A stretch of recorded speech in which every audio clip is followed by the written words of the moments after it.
Alright, so today we're breaking down the latest Rust updates that comes with some pretty big changes. First up, base building tweaks. You can now place barricades inside monuments on the terrain, but expect a faster decay rate, and they're a little bit weaker. This is good for, a defense while you're in the monument, and good for a little bit of raid cover while you're there. Rejoice with this one. There's a disconnect to grace period now, so if you ever get disconnected from the server, or if you Alt F4, you can hop right back in the server within 5 minutes. You get to skip the queue if, it's a pretty big and popular server. Perfect for the accidental disconnects or, in case you rage quit. Next up, the horse changes. You can now reverse at half speed and their armor slows them down a little bit less.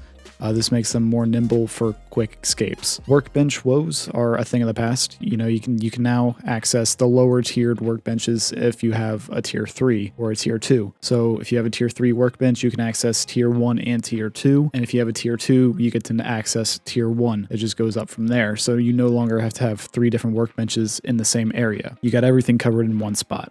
Big changes are coming to the tool cupboard storage. You'll no longer be able to stash stuff like explosives, cameras, and laptops. So you gotta have a storage spot for that stuff. And if you've ever gotten the annoying building blocked message in monuments or caves, well, now you'll see a handy little sphere barrier to pinpoint the no build zone, so there's no more guesswork on that. Mini helicopters are getting a much needed upgrade with this new handbrake system, so there's no more rolling down hills with the engine off. They'll automatically engage the handbrake for smoother landings on hills, and you don't have to worry about it rolling away. For the builders, you can now add some flair to your wires. Just hold left shift and scroll the mouse wheel to create a perfect droopy wire effect. Medium batteries are also getting a 15% size reduction. This makes them more balanced with large batteries and lets you fit them under half walls, so that's good for compact bases. Crafting windows also just got a whole lot faster. Wood shutters, window bars, and glass now only takes 15 seconds to craft compared to the previous 30 seconds. And here are some other quality of life improvements that I felt were interesting and important. Entering codes is significantly faster, 2.5 times faster than before if you re-enter the same code. Electric furnaces no longer have an on or off feature. It just simply relies on having power. So people that, like to use switches, you're in luck with this one. Tesla coils and igniters automatically heal themselves when under building privilege,